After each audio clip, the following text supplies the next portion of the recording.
नमस्कार आदाब, न्यू विदर्भ स्वदेशी न्यूजमध्ये आपले सर्वांचे स्वागत। प्रतिनिधी सय्यद इम्रान यांची रिपोर्ट। काल दिनांक 16 एप्रिल 2026 रोजी पिंपळगाव राजा परिसरात शेतकऱ्याला मोठा फटका। विद्युत तारांच्या निष्काळजीपणामुळे 4 लाखांचे नुकसान।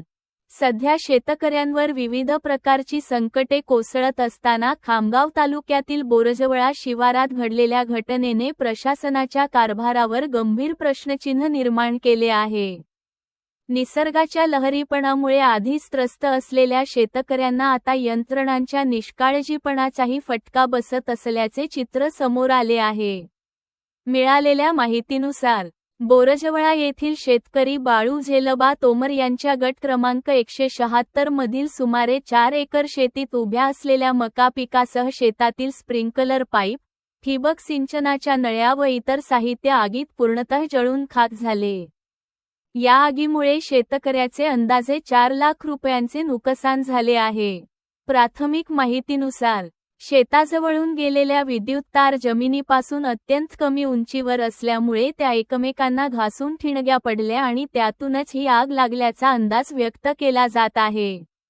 विशेष म्हणजे विद्युत वितरण विभागाकडून या धोकादायक स्थितीकडे वेळोवेळी दुर्लक्ष करण्यात आल्याचा आरोप स्थानिकांनी केला आहे। घटनेची माहिती मिळताच संबंधित शेतकऱ्यांनी पिंपळगाव राजा पोलीस स्टेशनमध्ये तक्रार नोंदवली असून नुकसान पंचनामा करण्याची मागणी करण्यात आली आहे। तसेच या संपूर्ण प्रकारासाठी विद्युत वितरण विभाग जबाबदार धरून शेतकऱ्याला तातडीने आर्थिक मदत देण्याची मागणीही होत आहे। या घटनेमुळे परिसरातील इतर शेतकऱ्यांमध्येही भीतीचे वातावरण निर्माण झाले असून अशा प्रकारच्या दुर्घटना टाळण्यासाठी प्रशासनाने तातडीने उपाययोजना कराव्यात अशी मागणी जोर धरत आहे। अन्यथा शेतकऱ्यांच्या संयमाचा बांध फुटण्याची शक्यता नाकारता येत नाही।